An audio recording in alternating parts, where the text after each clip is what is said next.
Dans l'épisode d'Un si grand soleil du mardi 26 avril, les recherches pour retrouver Gaël, Hélène Desgy, et Pauline, Perrine Tourneux, sont soudainement arrêtées sur les ordres du commissaire Becker, Yvon Bach. Ce dernier ne peut pas dire à ses hommes que Gaël travaille pour eux et qu'Alex, Benjamin Bourgois, sera en contact avec elle, ce qui provoque autant de colère que d'incompréhension chez Manu, Moïse Santamaria, et Yann, Constantin Balzan. Les deux policiers veulent continuer à enquêter même si Alex essaie de justifier le choix de Becker. Il ne peut rien dire de sa mission secrète qu'il n'a pas eu le choix que d'accepter, et se retrouve obligé de mentir à Manu en prétextant une opération de surveillance ennuyeuse.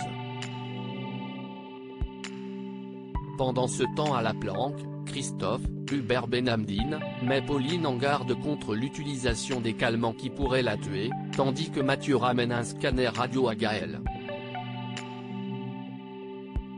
Après le départ du vétérinaire et de Mathieu, Gaël attend la nuit tombée pour aller retrouver Alex dans un van de la police.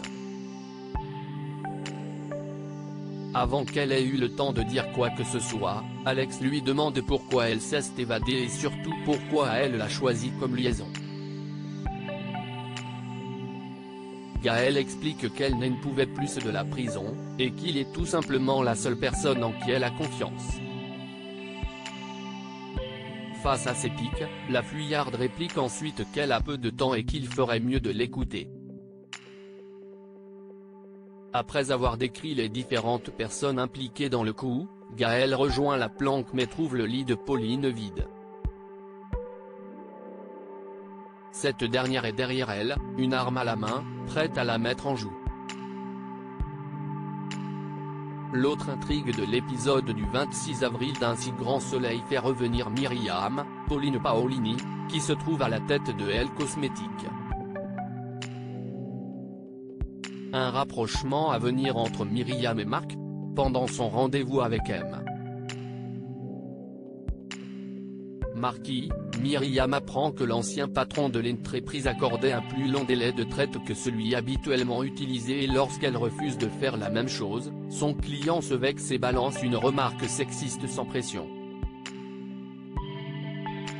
Alors qu'il dit que Elle Cosmétiques pourrait être en danger dans les mains d'une ancienne standardiste, Myriam rétorque qu'elle n'a pas eu besoin d'école de commerce pour apprendre la franchise et l'honnêteté. Les galères enchaînent lorsqu'elle apprend qu'un de ses fournisseurs a annulé le photographe qu'il avait réservé ensemble pour laisser son fils prendre ses produits en photo. Elle laisse le bénéfice du doute à Marc, mais aurait voulu être consultée dans la décision.